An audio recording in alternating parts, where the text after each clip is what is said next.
السلام عليكم ورحمة الله وبركاته. بسم الله الرحمن الرحيم. الحمد لله رب العالمين. نحمده ونصلي على رسوله الكريم. أما بعد. கண்ணியத்திற்குரிய அல்லாஹ்வின் நல்லடியார்களே, அன்பு சகோதர சகோதரிகளே, நபி ஸல்லல்லாஹு அலைஹி வஸல்லம் அவருடைய வாழ்வில் நடந்த முக்கியமான நிகழ்வுகளை பற்றி சீராவுடைய வகுப்பில் நாம் பார்க்கவிருக்கிறோம். அல்லாஹ் ரப்புல் ஆலமீன் இதை முழுமையாக தெரிந்து கொண்டு நம்முடைய வாழ்க்கையில் அதை பிரதிபலிக்கக்கூடிய பாக்கியத்தை அல்லாஹ் ரப்புல் ஆலமீன் நம் அனைவருக்கும் தருவானாக. நபி ஸல்லல்லாஹு அலைஹி வஸல்லம் அவர்கள் பிறந்ததற்கு பிற்பாடு அந்த குழந்தைகளை அரபியர்கள் ஒரு வழக்கத்தில் வைத்திருந்தார்கள். பிறக்கக்கூடிய நகர்ப்புற குழந்தைகளை கிராமப்புறத்திற்கு செவிலித்தாயிடம் கொடுத்து வளர்த்து வருவதற்காக அரபியர்கள் ஒரு வழக்கத்தை வைத்திருந்தார்கள். காரணம், அங்கே இருக்கக்கூடிய இரண்டு விஷயங்களுக்காக குழந்தைகளை கிராமப்புறத்திற்கு கொடுத்து வளர்ப்பார்கள். ஒன்று, அங்கே இருக்கக்கூடிய சூழ்நிலை. இரண்டாவது, அந்த அரபி மொழியை திறம்பட மேம்பட கற்றுக்கொள்ள வேண்டும் என்பதற்காக, மேலும் ஆரோக்கியத்திற்காக அங்கு செவிலித்தாயிடம் கொடுத்து வளர்க்கும்படியாக அந்த வழக்கம் இருந்தது. அதே வழக்கத்தின்படி முஹம்மது ரசூலுல்லாஹ் ஸல்லல்லாஹு அலைஹி வஸல்லம் அவர்களுக்கும் இந்த நிகழ்வு ஏற்பட்டு ஒரு செவிலித்தாயிடம் ஒப்படைக்கப்படுகிறார்கள். நபி ஸல்லல்லாஹு அலைஹி வஸல்லம் அவர்கள் 3 தாயிடம் பால் குடித்து வளர்ந்தார்கள். முதலாவது ஆமினா, தங்களுடைய தாய். இரண்டாவது ஜுவைபியா, அவர்கள் அபிலஹபுடைய அடிமையாக இருந்தவர்கள். மூன்றாவது தன்னுடைய செவிலித்தாயான ஹலிமா அஸ்-சஅதியா, அவர்களிடத்தில் பால் குடித்து நபி ஸல்லல்லாஹு அலைஹி வஸல்லம் வளர்ந்தார்கள். இந்த ஒரு வழக்கத்தின் காரணமாக அப்துல் முத்தலிப் அவர்கள் தன்னுடைய பேரருக்கான செவிலித்தாயை தேடுகின்றார்கள். அந்த தேடுதலின் முடிவாக நபி ஸல்லல்லாஹு அலைஹி வஸல்லம் அவர்களை ஹலிமா அஸ்-சஅதியா அவர்களிடம் ஒப்படைக்கப்படுகிறார்கள். ஒரு நிகழ்வுக்கு பிறகு நபி ஸல்லல்லாஹு அலைஹி வஸல்லம் அவர்களுடைய பால்குடி காலங்களில் இருக்கும் பொழுது ஹலிமா அஸ்-சஅதியா பலவிதமான நிகழ்வுகளை அவர்கள் கண்டார்கள். அதை அவர்களே சொல்கிறார்கள். நான், என்னுடைய கணவர், மேலும் எங்களுடைய குழந்தைகளை கூட்டு சென்று, மேலும் சாத் கிளையினரை சேர்ந்த ஒரு சில பெண்மணிகளோடு அந்த பால் குடிக்கும் குழந்தைகளை தேடி நாங்களும் சென்றோம் என்று சொல்கிறார்கள். அது மிகப்பெரிய ஒரு பஞ்சகாலம். நான் ஒரு வெள்ளை கழுதையின் மீது அமர்ந்து பயணித்தேன். அதேபோல் எங்களிடத்தில் ஒரு கிழப்பெண் ஒட்டகம் இருந்தது. அந்த ஒட்டகத்தை பற்றி சொல்லும் பொழுது அந்த ஒட்டகம் மிகவும் பஞ்சமான, மிகவும் மோசமான நிலையில் இருந்தது. அது ஒரு சொட்டு பால் கூட கொடுக்காத நிலையில் இருந்தது என்றும் சொன்னார்கள். பசியால் அங்கு இருக்கக்கூடிய குழந்தைகளும் அழுது கொண்டிருந்தது. தங்களுக்கு பால் கொடுக்கக்கூடிய எந்த விதமான முகாந்திரமும் இல்லாத நிலையில் அவர்கள் ஹலிமா அஸ்-சஅதியா இருந்து வந்தார்கள். ஒரு வழியாக மக்காவை சென்றடைந்தோம். அதற்கு பிறகு அங்கு இருக்கக்கூடிய எல்லோரும் ஒவ்வொரு குழந்தைகளை தேர்ந்தெடுத்து கொண்டார்கள். ஆனால் கடைசி வரைக்கும் நபி ஸல்லல்லாஹு அலைஹி வஸல்லம் அவர்களை யாரும் தேர்வு செய்யவில்லை. எந்த ஒரு செவிலித்தாயும் எடுக்க முற்படவில்லை. காரணம், நபி ஸல்லல்லாஹு அலைஹி வஸல்லம் அவர்களுக்கு தந்தை கிடையாது. யார் நமக்கான தொகைகளை தருவார் என்று எண்ணி நபி ஸல்லல்லாஹு அலைஹி வஸல்லம் அவர்களை யாரும் தேர்ந்தெடுக்கவில்லை.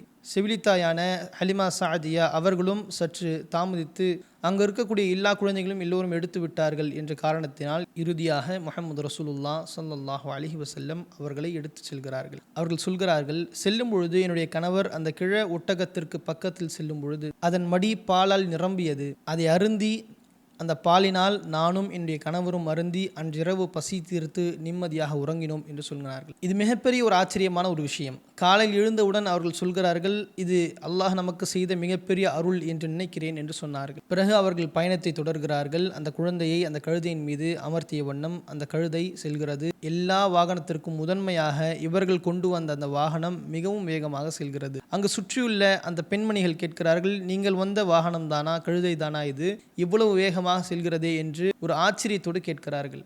ஹலிமா சஅதியா சொன்னார்கள், நாங்கள் எங்களுடைய ஊருக்கு வந்தடைந்தோம். அல்லாஹ்வின் மீது ஆணையாக எங்களுடைய ஊரை போன்று எந்த ஊரும் எந்த பூமியும் வறட்சி பூமியான பூமி கிடையாது. ஆனால் நாங்கள் பார்த்தோம், மேய்ச்சலுக்கு சென்ற எங்கள் ஆடுகள் அது மடி சுமந்து வரும். அந்த பால்களை அருந்தி நாங்கள் நிம்மதியாக இருந்தோம். அப்படிப்பட்ட அருட்களை எல்லாம் நபி ஸல்லல்லாஹு அலைஹி வஸல்லம் அவர்கள் வந்த பிறகுதான் இவர்கள் பார்க்கிறார்கள். நபி ஸல்லல்லாஹு அலைஹி வஸல்லம் அவர்களை எடுத்து இதுவரை நாள் ஆகிவிட்டது. நபி ஸல்லல்லாஹு அலைஹி வஸல்லம் அவர்களை எப்படியாவது ஒப்படைக்க வேண்டும். ஏனென்றால் 2 ஆண்டுகள் முடிவடைந்து விட்டது. அவர்களுக்கு பால் ஊட்டும் அந்த காலமும் முடிவடைந்து விட்டது. மிகவும் கவலையாக இருக்கிறார்கள். நாம் நபி ஸல்லல்லாஹு அலைஹி வஸல்லம் அவர்களை கொடுத்து விட்டால் இவ்வளவு நாள் நமக்கு வந்த அருள் நின்று போய்விடுமோ என்று அந்த தயக்கத்தோடு ஆமினா அவர்களை நபி ஸல்லல்லாஹு அலைஹி வஸல்லமுடைய தாயார் அவர்களை சந்திக்க செல்கிறார்கள். இந்த நிகழ்வின் போது அவர்களை சந்திக்கிறார்கள். பல காரணங்களை கூறி நபி ஸல்லல்லாஹு அலைஹி வஸல்லம் எப்படியாவது நம்மோடு இருந்திட வேண்டும் என்ற ஒரு ஆர்வத்தின் காரணத்தினால் நபி ஸல்லல்லாஹு அலைஹி வஸல்லம் அவர்களை ஒரு விஷயத்தை சொல்லி அவர்களோடு அழைத்துக் கொள்கிறார்கள். மக்காவில் ஏதேனும் நோய் பிடித்துவிடும், அதனால் நபி ஸல்லல்லாஹு அலைஹி வஸல்லம் அவர்கள் ஆரோக்கியமாக இன்னும் சில காலங்கள் எங்களோடு வளரட்டும் என்று சொல்லி ஆமினா அவர்களை நபி ஸல்லல்லாஹு அலைஹி வஸல்லம் அவரிடத்தில் சொல்லி திரும்பவும் ஹலிமா சாதியா அவர்கள் கொண்டு வருகிறார்கள். ஹலிமா சாதியா அவர்களிடம் வளர்ந்து வரக்கூடிய முஹம்மது ரசூலுல்லாஹ் ஸல்லல்லாஹு அலைஹி வஸல்லம் அவர்கள் ஒரு நிகழ்வை சந்திக்கிறார்கள். அந்த நிகழ்வு எப்படிப்பட்ட நிகழ்வு என்றால், ஆச்சரியத்திற்கு உட்பட்ட மிகவும் நபி ஸல்லல்லாஹு அலைஹி வஸல்லம் அவர்களுக்கு முதலாக நடக்கக்கூடிய ஒரு அதிர்ச்சியான நிகழ்வு இது. அன்ன ரசூலுல்லாஹ் ஸல்லல்லாஹு அலைஹி வஸல்லம் அத்தாஹு ஜிப்ரீல் வஹுவ யல்அபு மால் கில்மான். நபி ஸல்லல்லாஹு அலைஹி வஸல்லம் அவர்கள் குழந்தைகளோடு விளையாடி கொண்டிருக்கும் பொழுது ஜிப்ராயில் அலிஹிஸ்ஸலாம் அவர்கள் வருகை தருகிறார்கள். நபி ஸல்லல்லாஹு அலைஹி வஸல்லம் அவர்களை மயக்கமுறச் செய்து நெஞ்சை பிளந்து உள்ளிருக்கக்கூடிய அந்த இதயத்தை எடுத்து ஜம்சம் தண்ணீரை கொண்டு கழுகி திரும்பவும் இதயத்தை பதித்து விட்டார்கள். இதை பார்த்த அந்த குழந்தைகள் மிகவும் பயந்து ஹலிமா சாதியாவிடம் விரைகிறார்கள். நபி ஸல்லல்லாஹு அலைஹி வஸல்லம் அவர்கள் கொலை செய்யப்பட்டார்கள் என்று அந்த குழந்தைகள் பயந்து போய் சொல்கிறார்கள். இந்த நிகழ்வு ஒரு முஃமினுக்கு ஏற்றுக்கொள்ளக்கூடிய எந்த விதமான சந்தேகமும் இல்லாமல் அதை அப்படியே ஏற்றுக்கொள்ளக்கூடிய மிக முக்கியமான தன்மை வாய்ந்த ஒரு நிகழ்வு இது.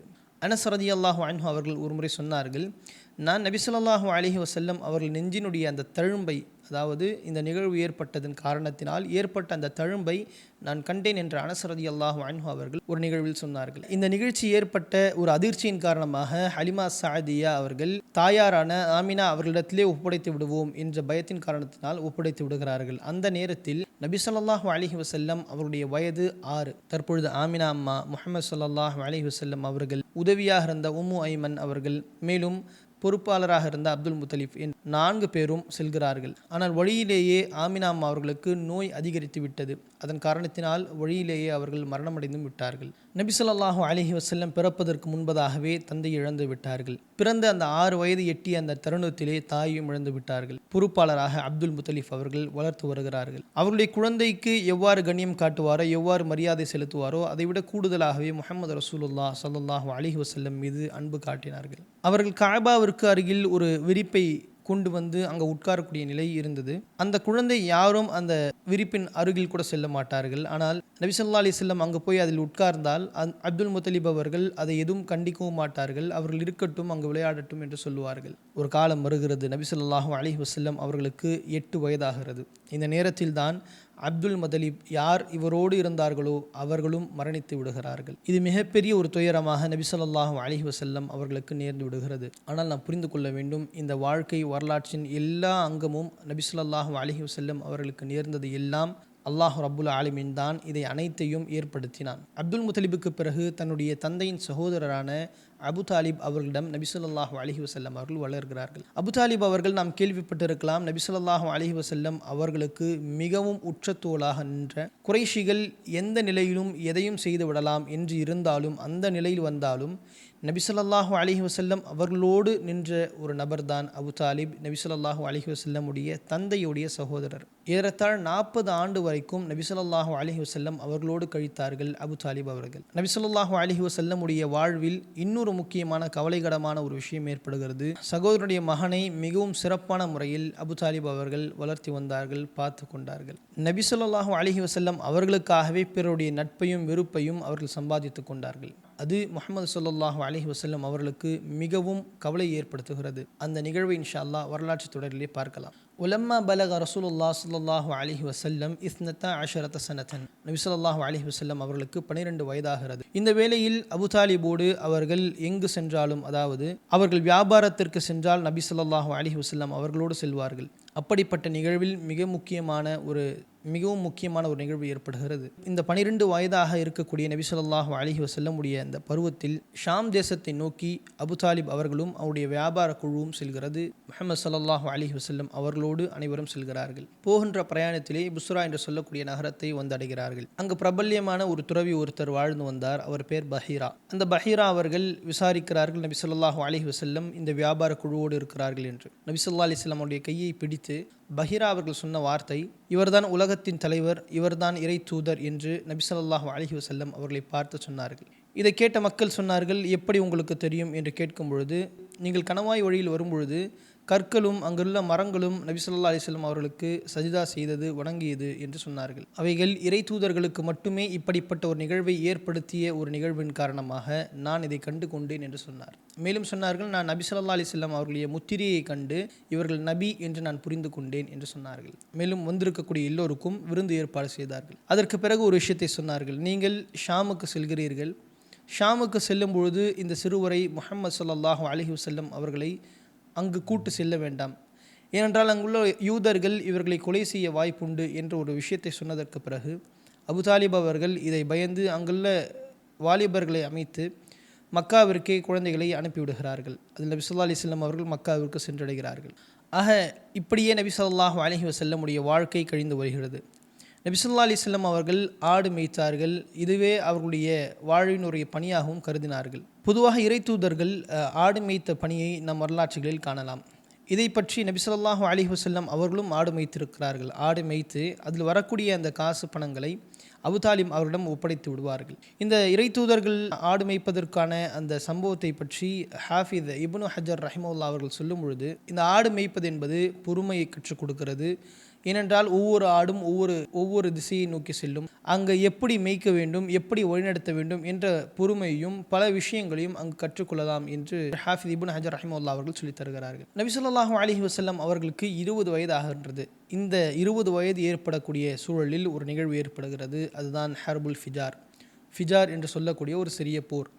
இது குறைஷிகளுக்கு மத்தியிலும் கைஸ் இப்னு ஐலான் என்ற குலத்தோடும் ஒரு இருவர்களுக்கு மத்தியிலும் அந்த போர் ஏற்படுகிறது. கினானாவை சேர்ந்த ஒருவர் கைஸ் இப்னு ஐலான் சேர்ந்தவர்களை கொலை செய்து விடுகிறார்கள். அந்த கொலை செய்ததன் காரணமாக எப்படியாவது பழி வாங்க வேண்டும் என்று மக்காவிற்கு அந்த படை வந்து பழி வாங்க துடிக்கிறார்கள்.